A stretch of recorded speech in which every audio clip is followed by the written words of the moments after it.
Assalamualaikum warahmatullahi wabarakatuh. Perkenalkan, nama saya Uliano Rizky dengan NIM 55522100014. Dan teman saya Octavia Handayani dari NIM 55522100145. Di sini kami akan mempresentasikan hasil kerja kami. Sejarah akuntansi sendiri dimulai sejak zaman peradaban awal, di mana manusia mulai mencatat transaksi keuangan mereka. Di Mesopotamia, Mesir kuno, Yunani, dan Roma, masing-masing peradaban tersebut telah memiliki sistem pencatatan keuangan yang sederhana, meskipun metodenya berbeda-beda. Pernyataan Denis Camat Basserat mengemukakan bahwa asal-muasal menulis sebenarnya dilakukan dalam perhitungan. Asirse ini didasarkan pada fakta bahwa para peneliti menemukan potongan-potongan kecil tembikar yang tidak dapat mereka identifikasi di hampir setiap situs arkeologi di Timur Tengah. Selanjutnya, riset yang dilakukan Camat Basserat menemukan bahwa kepingan-kepingan tersebut merupakan bagian dari sistem akuntansi yang kompleks yang digunakan di seluruh penjuru Timur Tengah mulai tahun 8000 sampai 3000 sebelum Masehi. Setiap keping melambangkan hal tertentu, misalnya seekor domba atau satu toples minyak, dan keping-keping tersebut digunakan untuk mencatat dan memperhitungkan persediaan catatan akuntansi lainnya yang berumur ribuan tahun juga ditemukan di berbagai tempat di belahan dunia lainnya. Selanjutnya ada akuntansi di Amerika Serikat sejak tahun 1930. Depresi besar atau Great Depression menyebabkan kepentingan bisnis menjadi semakin mengkhawatirkan terkait intervensi pemerintah yang membuat pelaku usaha mencari sejumlah cara untuk melakukan reformasi secara mandiri. Salah satu upaya untuk memperbaiki akuntansi dimulai tidak lama setelah terjadinya depresi besar tersebut. Melalui serangkaian pertemuan di antara para perwakilan New York Stock Exchange atau NYSE dan American Institute of Accountants atau AIA, tujuan pertemuan-pertemuan tersebut adalah untuk membahas sejumlah permasalahan yang berhubungan dengan kepentingan para investor, NYSE, dan para akuntan dalam penyusunan laporan keuangan bagi pihak eksternal. Demikian pula pada tahun 1935, American Association of University Instructors Accounting mengubah namanya menjadi American Accounting Association atau AAA dan mengumumkan niatnya untuk memperluas aktivitasnya dalam riset dan pengembangan terkait prinsip-prinsip dan standar-standar akuntansi.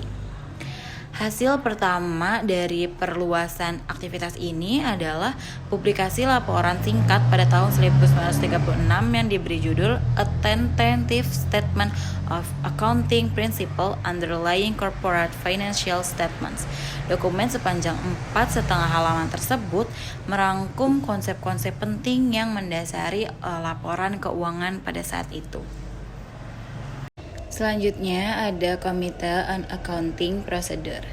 Akuntan profesional menjadi lebih aktif terlibat dalam pengembangan prinsip-prinsip akuntansi setelah di pertemuan antara NYSE dan AICPA serta kontroversi seputar publikasi kajian yang dilakukan oleh Sanders, Hatfield, dan Morey. Pada tahun 1936, Komite on Accounting Procedure atau CAP dan AICPA dibentuk. Komite ini memiliki kewenangan untuk mengeluarkan pernyataan terkait praktik dan prosedur akuntansi dalam upaya menetapkan prinsip-prinsip akuntansi berterima umum atau PABU atau Generally Accepting Accounting Practices. CAP relatif tidak aktif selama 2 tahun pertamanya sejak didirikan, namun menjadi lebih aktif dalam merespon ASR nomor 4 yang dikeluarkan oleh SEC. Dengan dikeluarkannya ASR nomor 4 tersebut, CAP memperoleh pengakuan de facto sebagai sumber yang mendapatkan dukungan otoritatif yang substansial. dan salah satu dari respon pertamanya adalah memperbanyak jumlah anggota yang semula hanya 7 orang menjadi 21 orang.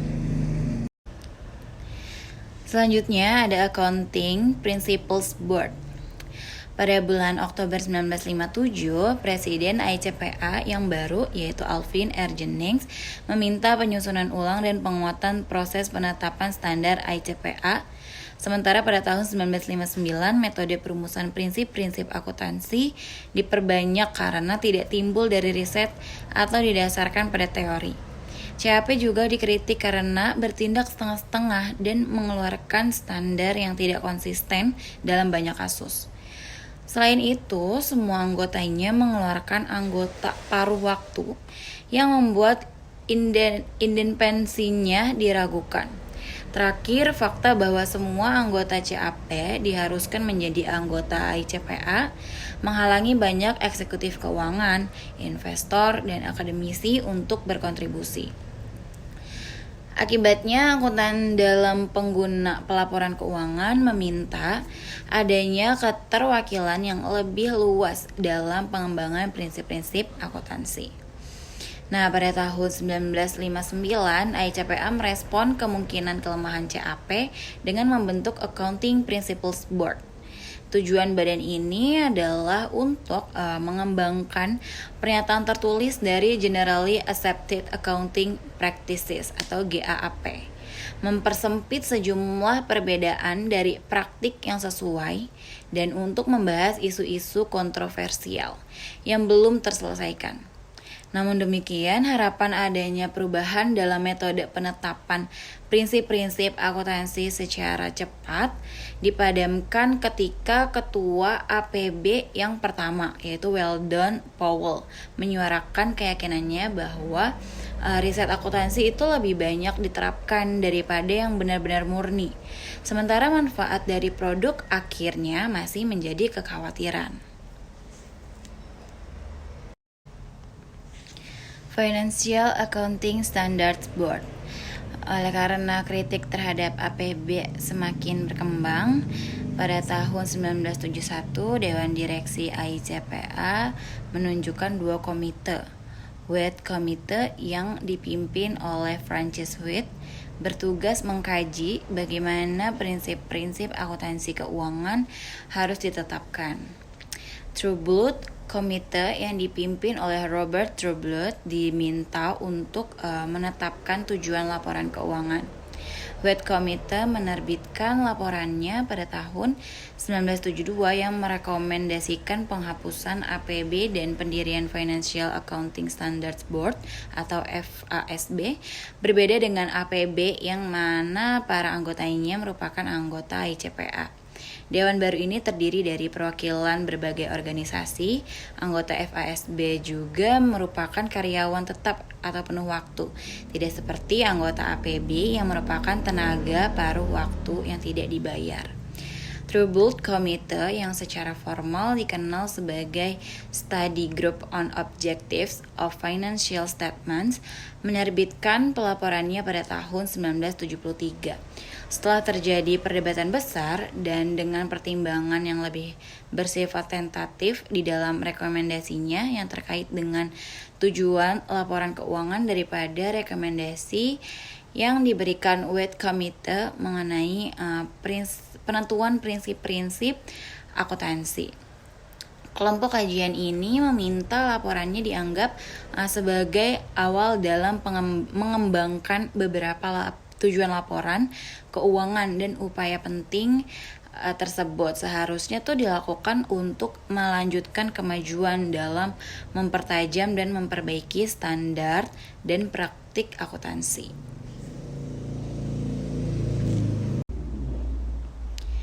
Misi FASB. Misi FASB adalah untuk menetapkan dan memperbaiki standar akuntansi dan pelaporan keuangan sebagai arahan dan edukasi kepada publik, termasuk penerbit, auditor, dan pengguna informasi keuangan. Dalam upayanya untuk mencapai misi tersebut, FASB berusaha untuk yang pertama, meningkatkan manfaat pelaporan keuangan dengan fokus pada karakteristik utama seperti relevansi dan penyajian yang jujur atau faithful representation, serta kualitas yang dapat diperbandingkan dan konsistensi. Yang kedua, menjaga agar standar yang berlaku mencerminkan perubahan metode yang diterapkan dalam menjalankan usaha, serta perubahan dalam lingkungan perekonomian. Nah, yang ketiga, mempertimbangkan dengan tepat segala area kekurangan yang dinilai penting dalam pelaporan keuangan yang bisa diperbaiki melalui proses penetapan standar. Yang keempat, mendorong standar akuntansi yang dapat diperbandingkan secara internasional bersamaan dengan perbaikan kualitas pelaporan keuangannya. Selanjutnya, yang kelima, memperbaiki pemahaman umum terhadap sifat dan tujuan informasi yang dapat dimuat di laporan keuangan.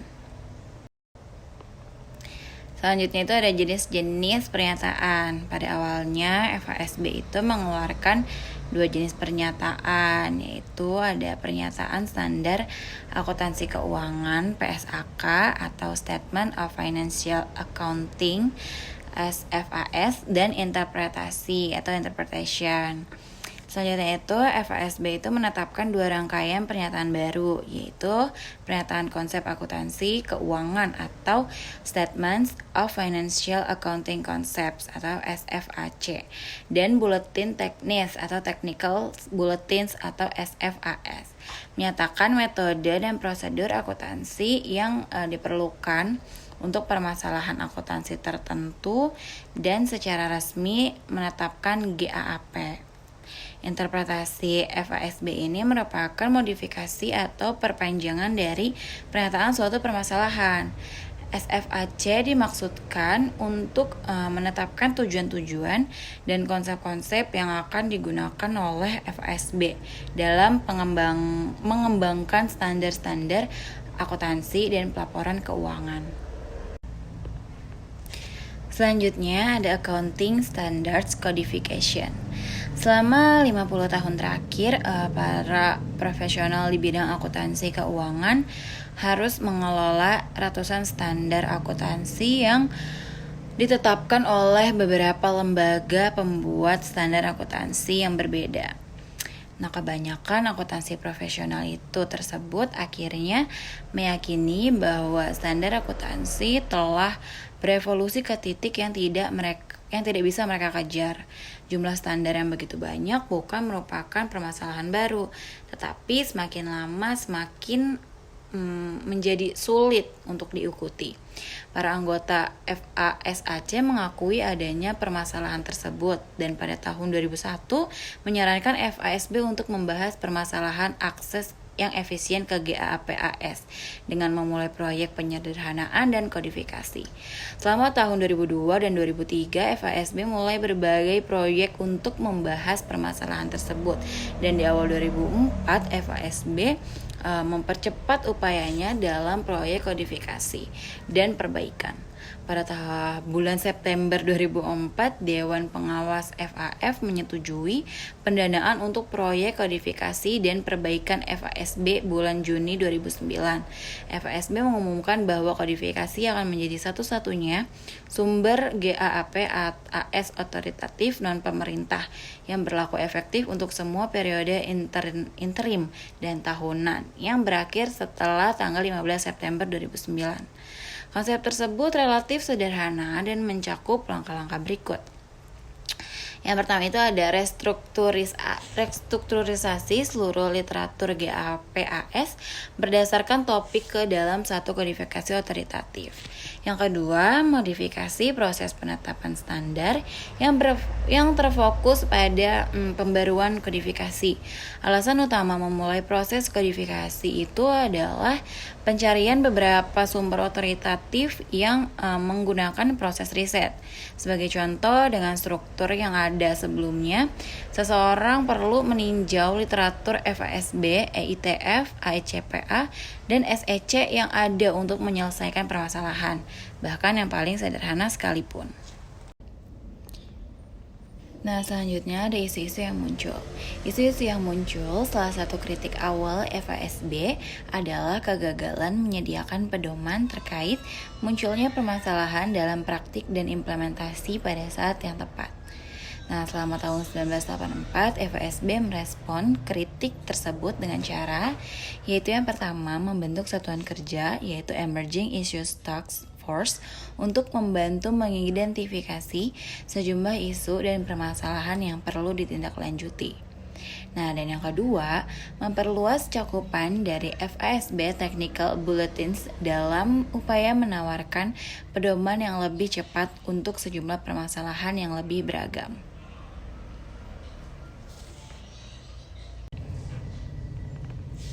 Selanjutnya ada kelebihan standar. Selama ini FASB, SEC, dan ICPA telah dikritik karena memaksakan terlalu banyak standar akuntansi pada komunitas bisnis. Permasalahan kelebihan standar atau standar overload ini membebani terutama pada usaha-usaha kecil yang tidak memiliki sumber daya ekonomi yang melakukan riset dan menerapkan semua pernyataan yang dikeluarkan oleh badan-badan otoritatif tersebut. Nah, pihak-pihak yang setuju bahwa terdapat masalah kelebihan standar yang mendasari argumennya berasal dari dua dugaan, yaitu tidak semua ketetapan GAAP relevan dengan kebutuhan pelaporan keuangan usaha kecil. Dan bahkan saat ketentuan GAAP tersebut dianggap relevan, penerapan yang sering kali melanggar batasan di antara biaya dan manfaat secara pervasif. Kritik terhadap proses penetapan standar untuk bisnis-bisnis berskala kecil juga menegaskan bahwa GAAP dikembangkan terutama untuk melayani kebutuhan pasar sekuritas. Sebagian besar bisnis berskala kecil tidak menambah jumlah modalnya di pasar tersebut, sehingga GAAP dipastikan tidak akan berkembang dengan mempertimbangkan kebutuhan bisnis berskala kecil. Nah, ini adalah masalah kelebihan standar memiliki beberapa konsekuensi bagi bisnis-bisnis berskala kecil, yaitu yang pertama, ada jika bisnis berskala kecil mengabaikan ketentuan GAAP dari laporan keuangan auditan, opini wajar dengan pengecualian atau qualified opinion atau opini tidak wajar, adverse opinion, dapat diberikan. Yang kedua, biaya yang dikeluarkan untuk mematuhi semua ketentuan GAAP dapat menyebabkan bisnis berskala kecil tersebut mengabaikan pengembangan hal lainnya, termasuk informasi yang lebih relevan. Selanjutnya, yang ketiga, kantor-kantor CPA kecil yang mengaudit perusahaan-perusahaan yang lebih kecil harus tetap mengikuti perkembangan semua ketentuan yang sama seperti kantor-kantor CPA internasional yang besar. Tetapi mereka tidak cukup mampu membayar jasa tenaga ahli yang selalu tersedia di kantor-kantor CPA besar. Jadi, segmen yang berkembang pertama kali mencakup misalnya penagihan piutang. Dalam kasus penjualan, terlihat jelas bahwa kas atau piutang usaha meningkat dan barang yang ada menurun. Di Eropa lah, perkembangan akuntansi menerbitkan pertama kali saham dengan tanggung jawab terbatas kepada seluruh pemegang sahamnya. Saham dapat dialihkan dan dapat diperdagangkan di Bursa Efek Amsterdam, yang juga didirikan pada tahun 1602. Nah, adapun kerugian pasar tahun 2007 sampai 2008, yaitu terdapat peraturan baru dan standar baru penggunaan SPE tidak menurun terutama oleh lembaga keuangan, yang sering disebut sebagai SPE terstruktur. Kendaraan ini seringkali diciptakan oleh pemberian pinjaman seperti bank, perusahaan hipotek, dan keuangan lainnya. Untuk mengamankan kepemilikan, mereka atas hipotek, saldo kartu kredit, pinjaman mobil, dan aset keuangan lainnya. Artinya, lembaga tersebut akan mentransfer sejumlah besar aset tersebut ke SIV yang disponsorinya, SIV akan menggabungkan ke dalam sekuritas berbasis aset 17, yaitu ke dalam beberapa tahapan dengan kualitas kredit yang serupa. Dengan demikian, ABS tertentu akan menjadi bagian dari hipotek perumahan dengan kualitas tinggi. ABS lainnya akan berkualitas lebih tinggi. Berbagai tahap ABS ini kemudian akan dijual kembali kepada investor, khususnya untuk tahap dengan kualitas paling rendah, disimpan oleh SIF dan sponsor untuk membantu meyakinkan investor bahwa perusahaan tersebut mendukung investasi yang dijualnya. Kontrak yang efisien berpendapat bahwa kontrak yang dibuat oleh perusahaan, misalnya kontrak hutang dan kontrak kompensasi manajerial, menciptakan sumber utama permintaan informasi akuntansi. Peran informasi akuntansi dipandang sebagai salah satu membantu memaksimalkan efisiensi kontrak atau lebih umum untuk membantu tata kelola perusahaan yang efisien. Kontrak hutang dan kompensasi dibahas dalam bab-bab selanjutnya. Untuk saat ini, cukup dicatat bahwa kontrak-kontrak ini biasanya bergantung pada variabel akuntansi seperti laba bersih, peran pelaporan keuangan untuk tujuan kontrak, dan utang dan kompensasi adalah untuk menghasilkan kepercayaan. Kepercayaan diperlukan jika pemberi pinjaman ingin memberikan pinjaman kepada perusahaan dan jika pemegang saham dimiliki oleh dewan direksi ingin mendelegasikan tanggung jawab manajerial kepada manajer. Catatan tentang perilaku etis, yaitu jatuhnya kepercayaan publik serta krisis pasar yang terjadi baru-baru ini, menimbulkan pertanyaan tentang bagaimana memulihkan dan mempertahankan kepercayaan publik terhadap pelaporan keuangan. Salah satu tanggapannya adalah dengan meningkatkan peraturan, yaitu termasuk standar akuntansi baru. Namun, perilaku etis oleh akuntan dan auditor juga diperlukan, karena banyak akuntan yang merancang, terlibat, atau setidaknya mengetahui tentang berbagai pertanyaan perusahaan yang terlibat disertifikasi oleh auditornya. Dalam konteks ini, berarti bahwa akuntan harus berperilaku dengan integritas dan independensi dalam menempatkan kepentingan publik di atas kepentingan pemberi kerja dan klien.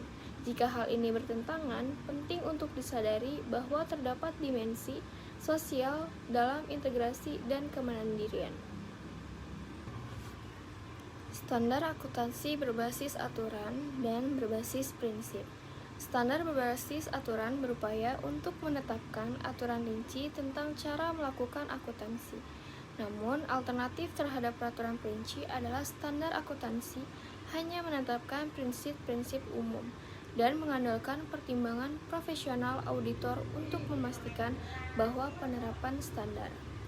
Interpretasi FASB nomor 46 FIN 46, standar ini memberlakukan aturan untuk konsolidasi entitas dengan kepentingan variabel, menyusul penyalahgunaan aturan sebelum oleh Ernon.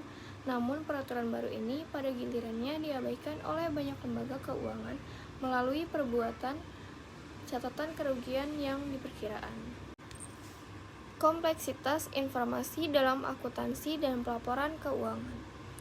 Alasan utama kompleksitas ini adalah tidak adanya konsep dan standar akuntansi yang sempurna.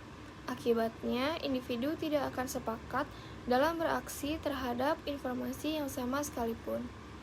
Misalnya, investor yang berpengalaman mungkin lebih memilih penilaian aset dan liabilitas perusahaan tertentu pada nilai yang digunakan dengan alasan bahwa hal ini akan membantu memprediksi kinerja perusahaan di masa depan.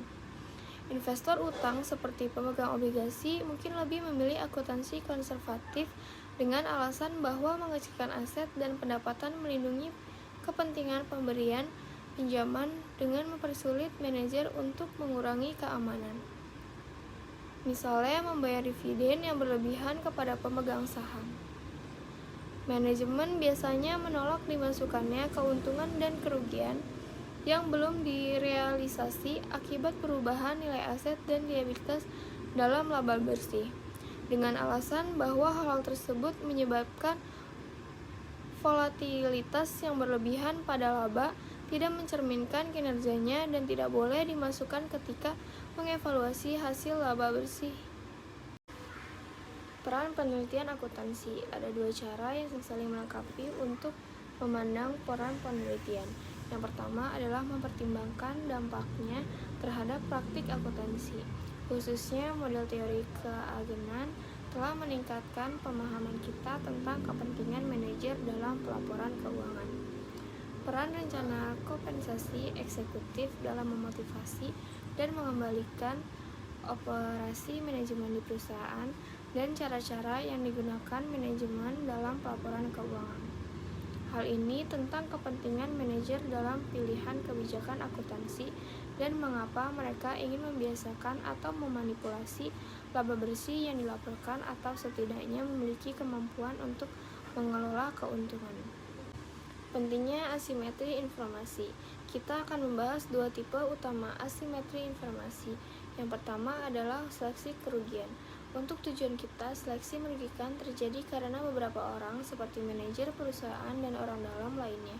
Informasi yang lebih baik tentang perusahaan kondisi saat ini dan prospek masa depan perusahaan dibandingkan investor luar.